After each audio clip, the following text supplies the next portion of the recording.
பெண் கமாண்டோக்கள் ஆகிய இவர்கள் காவல்துறையில் பல்வேறு இடங்களில் குற்றத்தடுப்பு பணிகளில் ஈடுபடும் போது எத்தகைய சூழ்நிலையையும் சமாளிப்பதற்கான தனி ஆற்றல்களை பெற்றுள்ளனர்.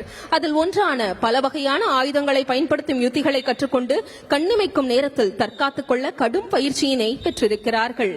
கடந்த 2023 ஆண்டு மாண்புமிகு தமிழ்நாடு முதலமைச்சர் அவர்கள் 50ஆம் ஆண்டு பெண் காவலர் விழாவில் நவரத்ன திட்டத்தின் ஒன்றான அகில இந்திய பெண் காவலருக்கான துப்பாக்கி சுடுதல் போட்டி 2024ஆம் ஆண்டு நடத்தப்பட்டது. அதில் தமிழக பெண் காவலர்கள் அணி ஒட்டுமொத்த இந்திய அளவில் முதன்மை கோப்பையையும் 39 தனிநபர் பதக்கங்களில் 2 தங்கம் 3 வெள்ளி 6 வெண்கலம் உள்ளிட்ட 11 பதக்கங்களையும் கார்பன் துப்பாக்கி போட்டியில் ஒட்டுமொத்த சிறந்த வீராங்கனை என்ற பதக்கத்தையும் கைப்பற்றினார்கள் என்பது நாம் அனைவரும் பெருமை கொள்ளத்தக்கது. நாம் இப்பொழுது பெண் கமாண்டோக்கள் தங்கள் கண்களை கட்டிக்கொண்டு வெளிச்சமில்லாத இடங்களில் யுத்திகளை பயன்படுத்தி AK-47, MP5 மற்றும் Glock 17 பிஸ்டல் ஆகிய ஆயுதங்களை பிரித்து அதனை மீண்டும் ஒன்று சேர்க்கும் நிகழ்ச்சியை காண இருக்கிறோம்.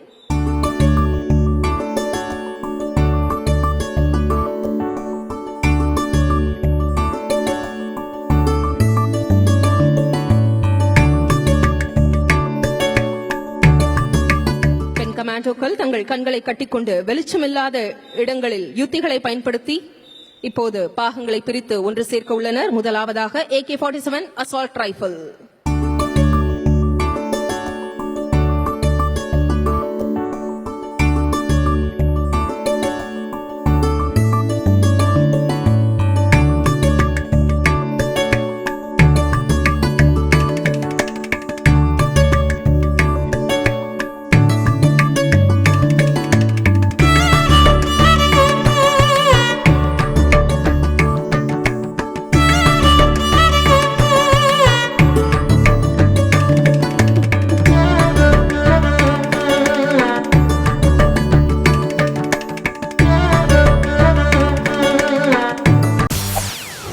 செய்திகளை உடனுக்குடன் தெரிந்து கொள்ள உடனே சப்ஸ்கிரைப் பண்ணுங்க.